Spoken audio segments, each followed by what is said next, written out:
Hi everybody, I hope you guys are all doing stunning, amazing.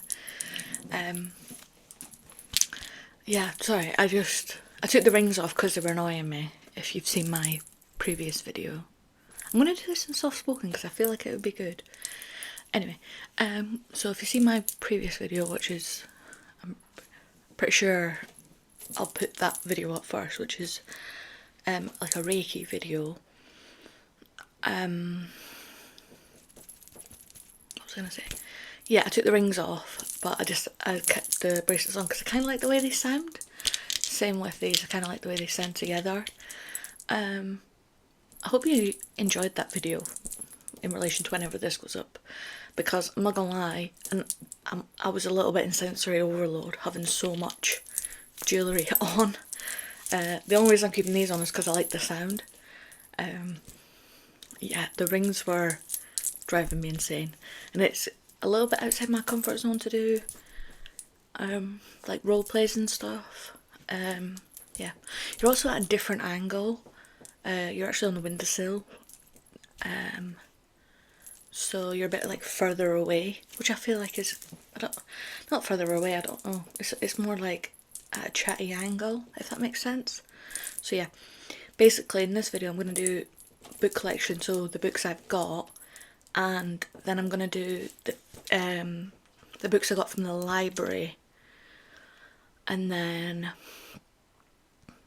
I was thinking I'll show you guys what I've got, and then at the end of the month I'll do like a roundup of like all the books that I ended up getting around to reading, like physically and on my Kindle, and I'll give you like a review. I thought that would be a good way to start. Realistically, I probably should get through the ones I got from the library, but obviously I don't think I'll get through all the ones I have, although some of them I have already read. So, but yeah, hope that makes sense. Let's get into it. So the first one is one I have actually read. Is that not like the cutest cover you've ever seen? Like, excuse me? Stunning. So basically this is Around the World in 80 Days by Jules Verne. This is a classic. I wonder when this one is like, this edition was printed.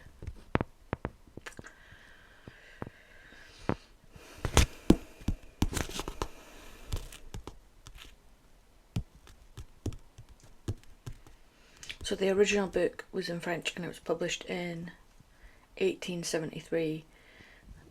English translation was 2004 and published as the Penguin Red Classic 2008, so between that time.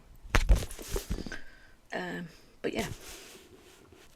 Oh, it must have been 2008, this one then. Yeah. But yeah, this is a classic. I'll read you the blurb, summary, whatever you would like to call it.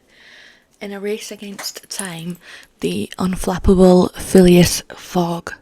Oh, see, if I lean down on my desk, it's a bit too low. Yeah, in a race against time, the unflappable Phileas Fogg can't afford to lose his cool.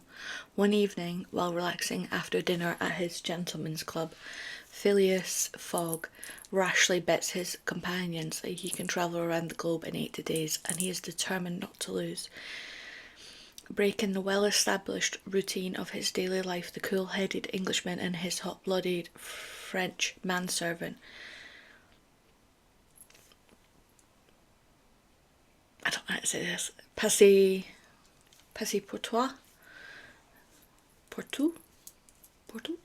possibly, immediately set over for Dover. Whether travelling by train, steamship, sailing boat, sledge, or even elephant, they must overcome storms, kidnappings, natural disasters, shoe attacks, and Inspector Fix of Scotland Yard, who believes Fogg has robbed the Bank of England to win this extraordinary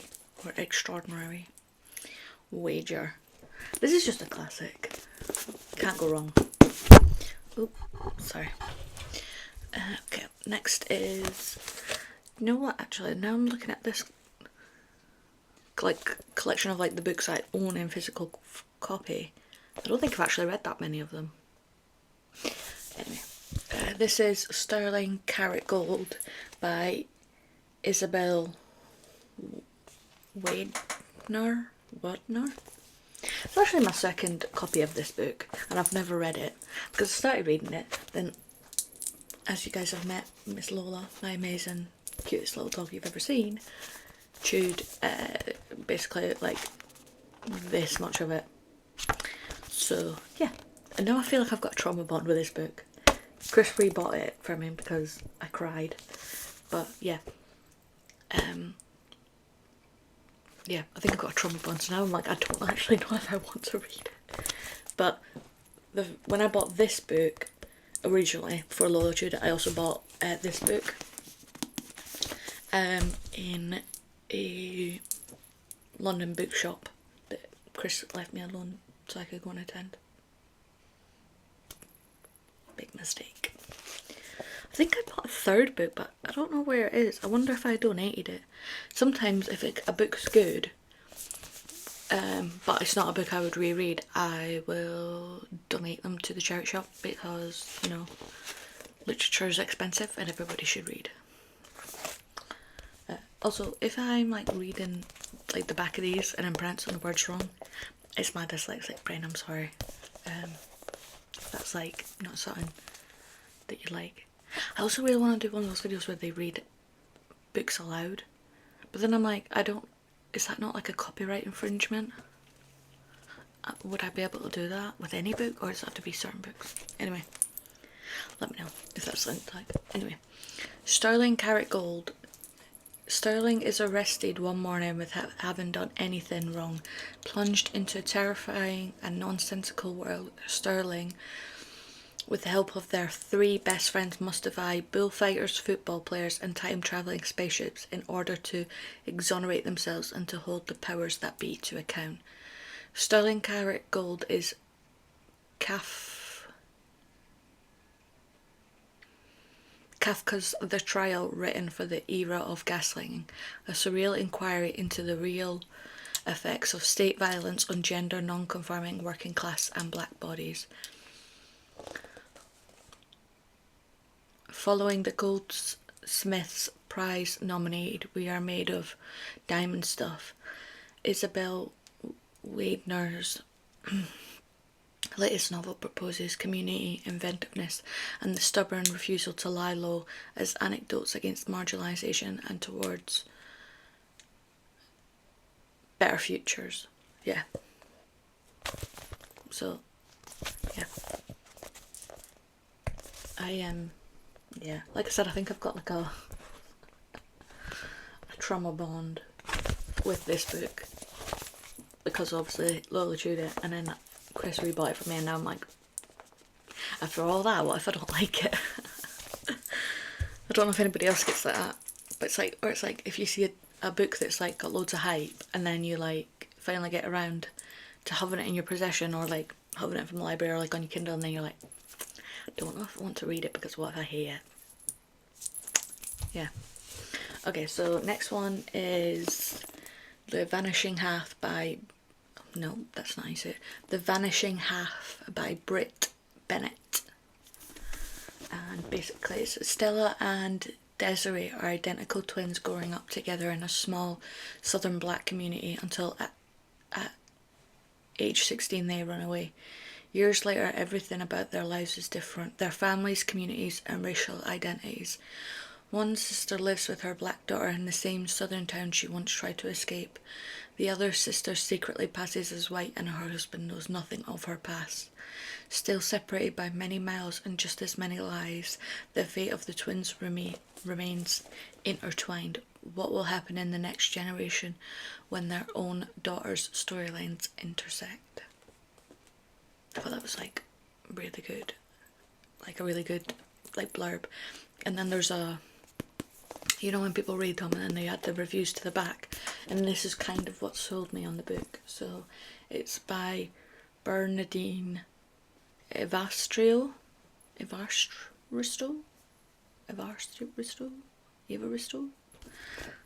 Sorry, Bernadine, for that. The Vanishing Half is an utterly memorising novel.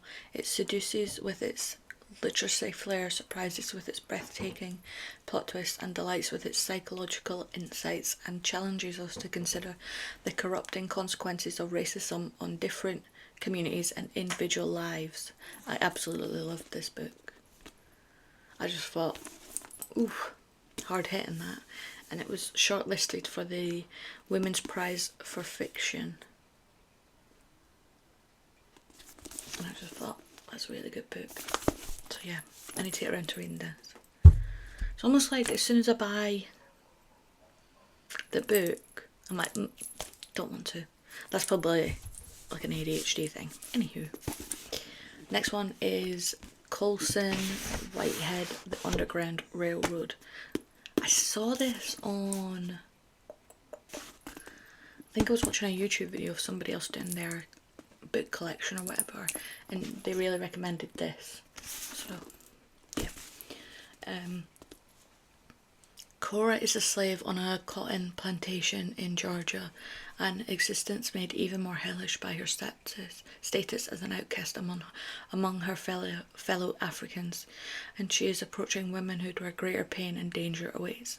So when Caesar, a slave recently arrived from Virginia, tells her about the Underground Railroad, Cora takes the momentous decision to accompany him on his escape to the north. In this razor-sharp novel, the Underground Railroad has assumed a physical form, a dilapidated box car pulled by steam locomotive, picking up fugitives wherever it can.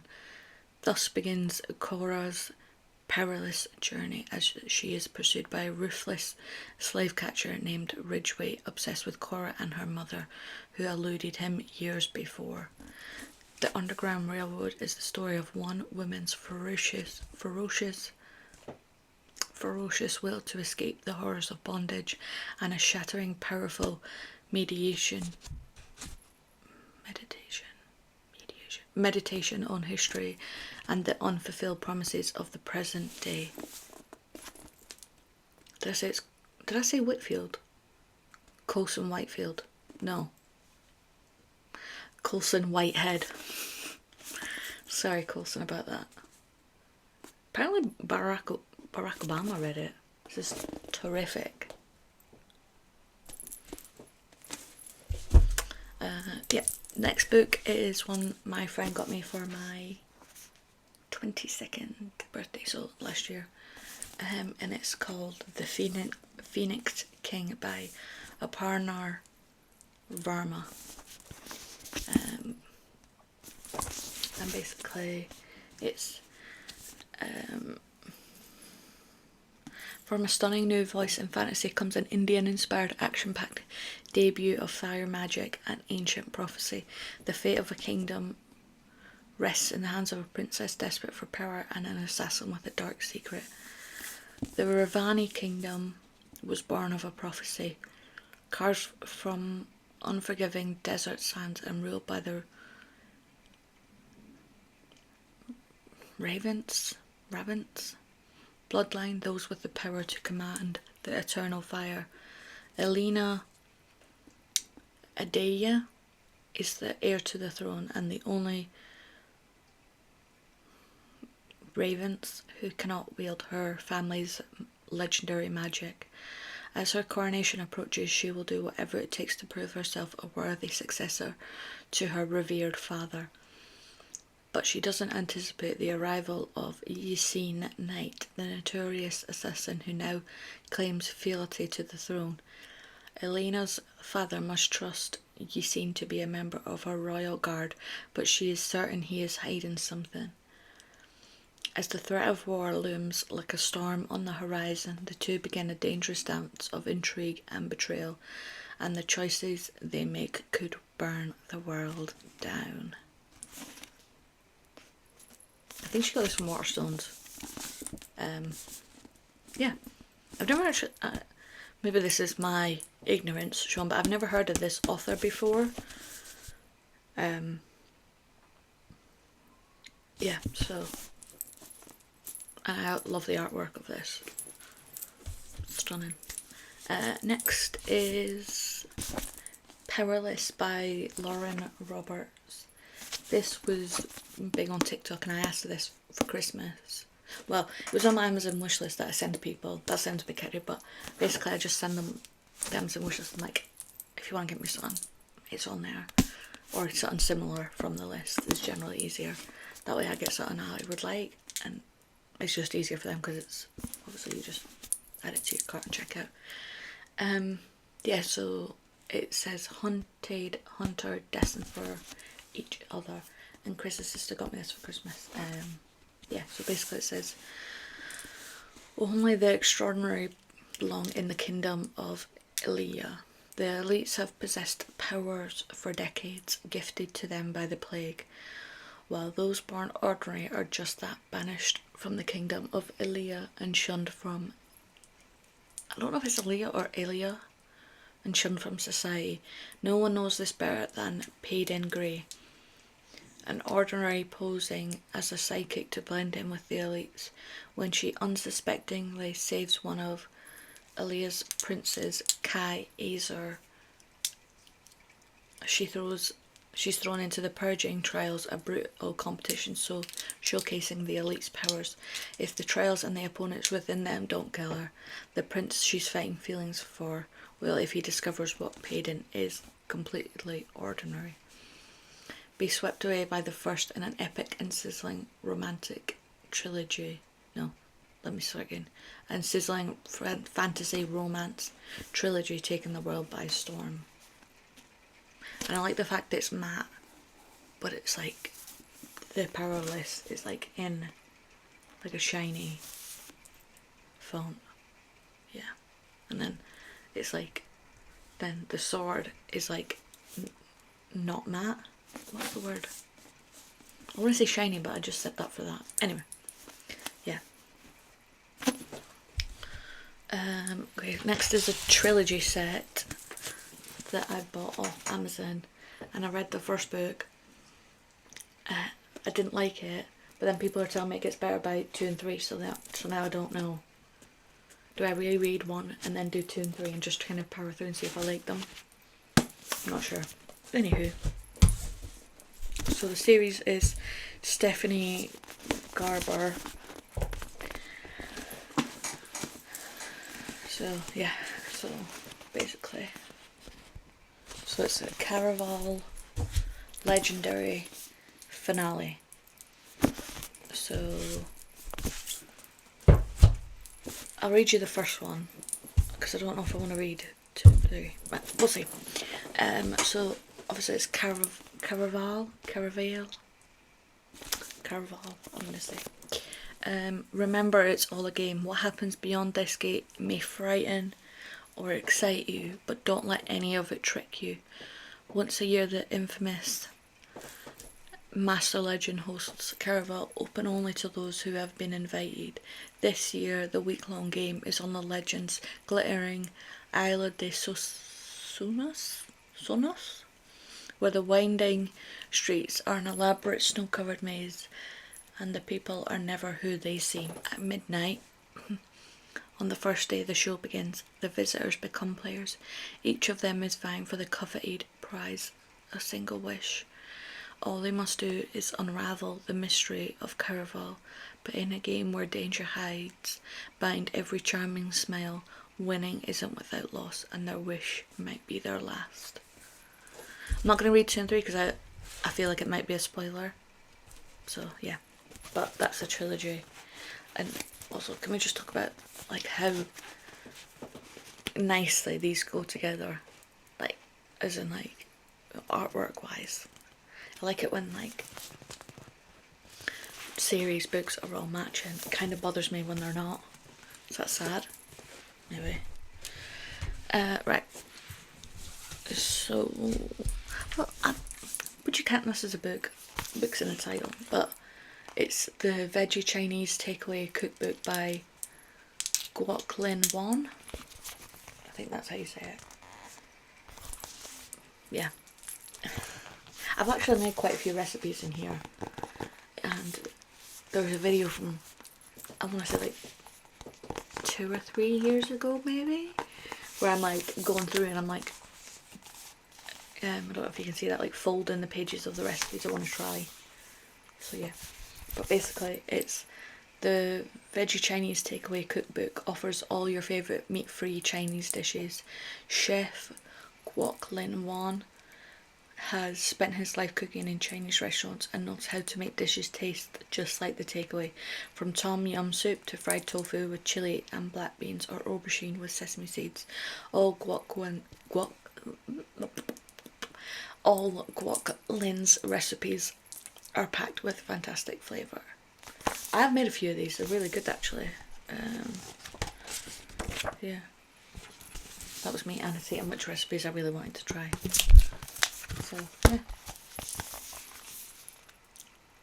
I feel like I've not really been tapping like on any of these, but it's fine. Okay, next one is basically one of my favourite books ever from childhood, and it's 𝕤𝕚𝕚, the Champion of the World by Roald Dahl. And basically the synopsis, blurb, whatever you want to say, is Danny is the story of a father and his son and the love they have for each other. A marvellous storyteller, a genius at kites, Danny's father is such a good teacher that even before he even started school, Danny knew how to take apart an engine and put it together in no time. But this is also the story of the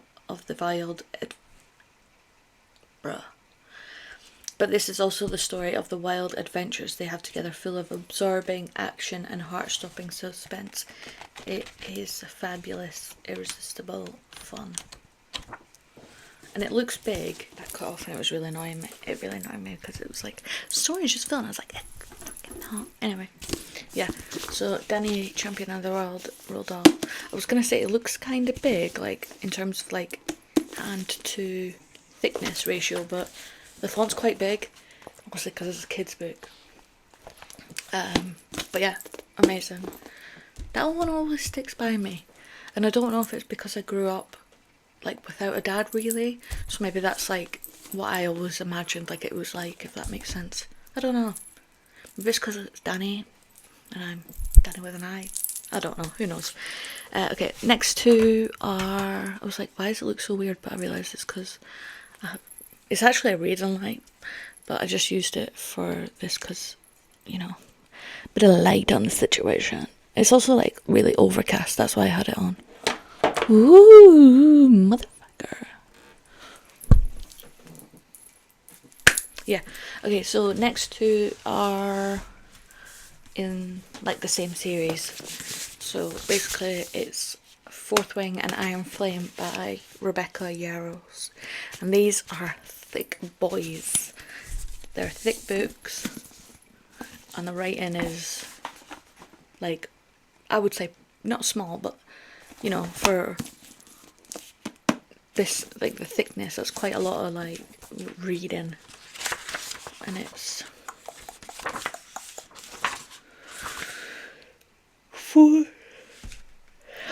498 pages. I'm going to read the blurb from the first one, but I won't read the blurb from the second one because it will ruin what happens in the first one. So yeah.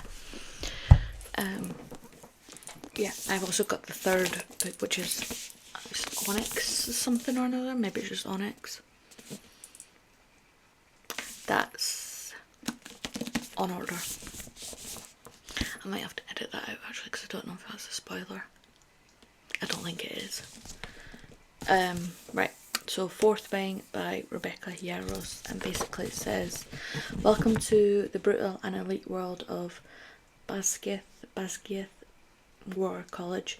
20-year-old Violet Sorrengail was supposed to enter the scribe quadrant, living a quiet life among books and history.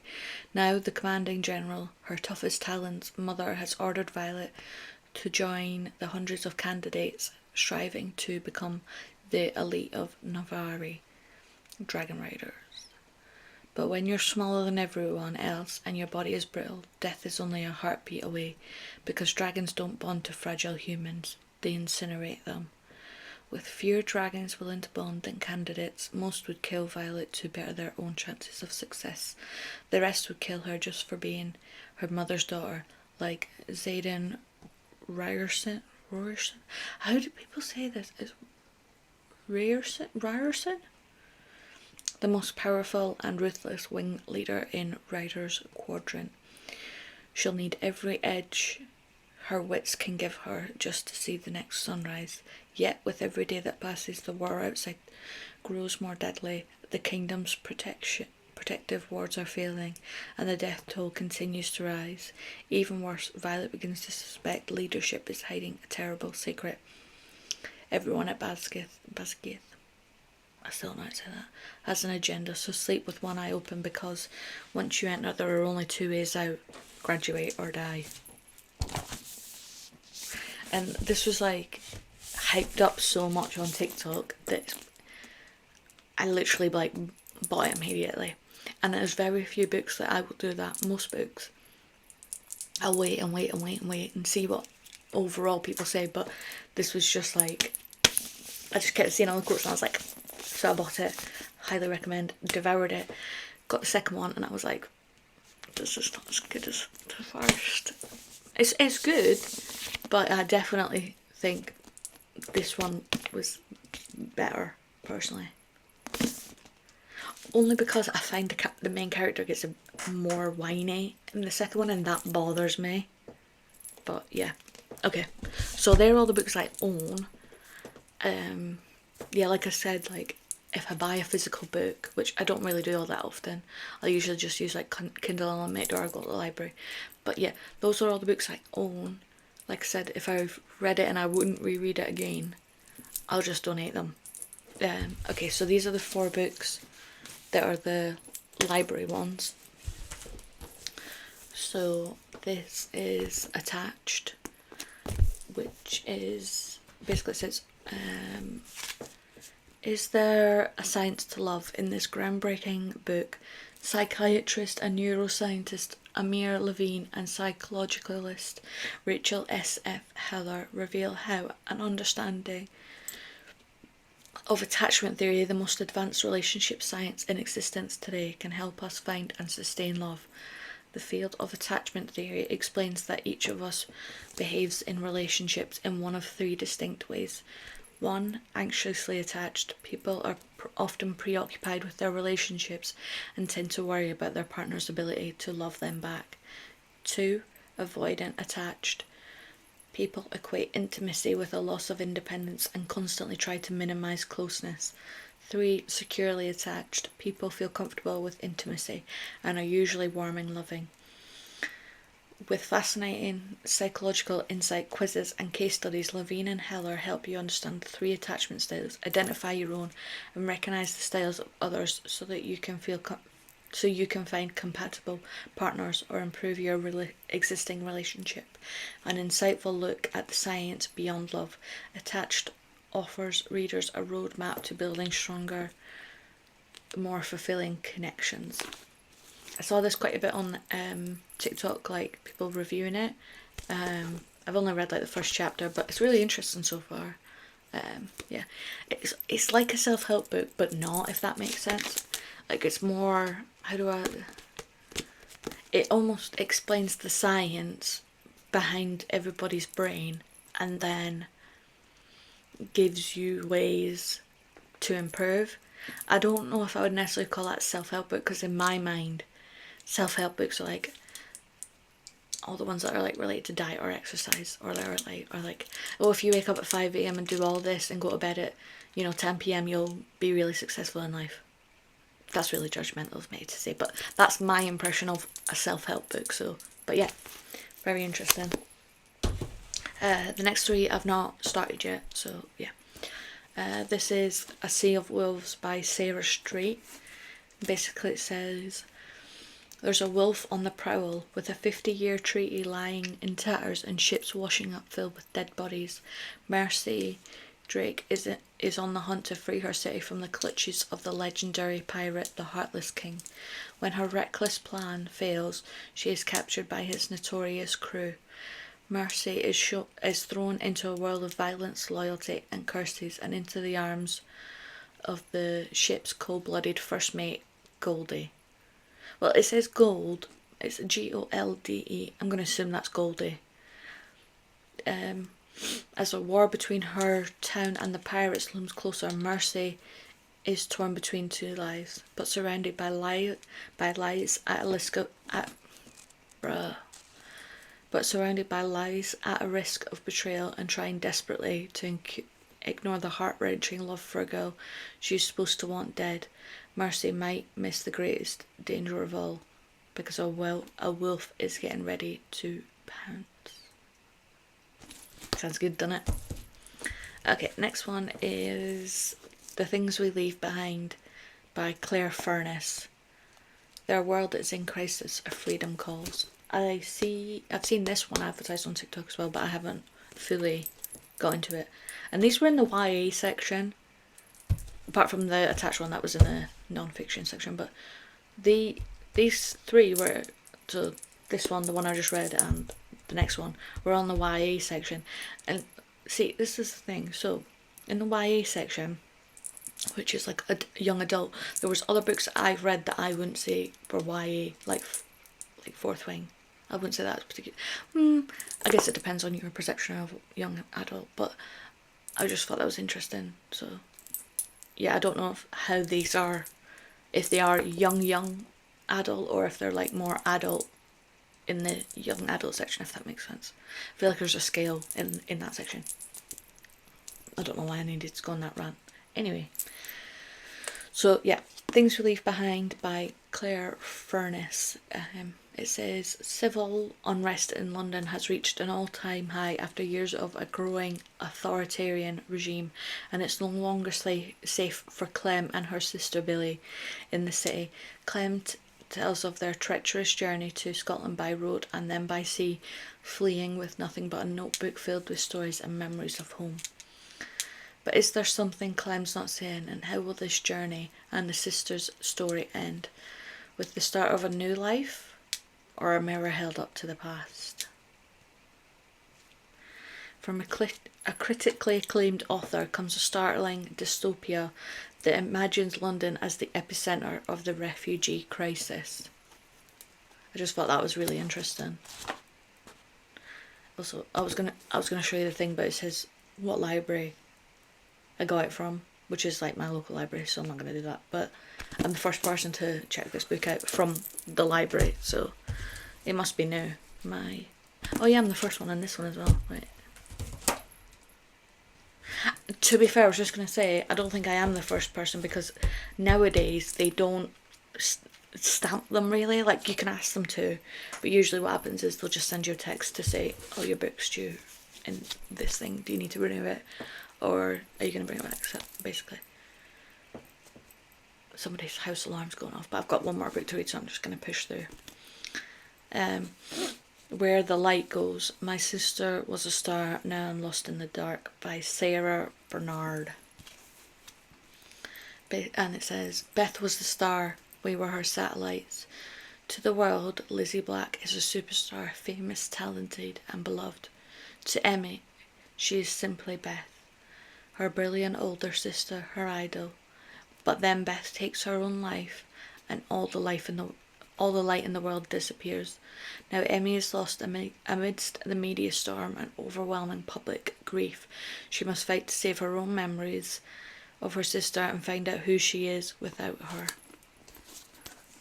I don't know why that makes me want to cry, but basically, if you've ever had somebody do this in your life, it's a very harsh way for you to lose somebody from like the perspective of somebody losing them. Obviously I couldn't imagine what it's like to fully commit to that, but anyway, yeah, I just thought that was really interesting, and I'm curious to see where it kind of goes, and if it explores grief in a new way that I wouldn't have thought of, or if it's kind of what I went through, if that makes sense. But yeah, as in somebody who lost somebody to this, and also who struggled with this. But anyway, I hope you guys enjoyed. I was going to include my Kindle, but I feel like this video might be a bit long if I did that. So yeah, I'm going to read what I can, and then I'll, at the end of the month, when I return the books to the library at least, or just before, I'll let you know, out of the ones the library, which I read, and if I manage to read any others. Okay, let me know if you like this angle. I think I prefer it better. I feel like it feels more like relaxed, but it also makes me look really short, and I'm not. I'm like 5'5", 5'6", so I guess that's short by some people's standards. But yeah, okay. Love you. Bye.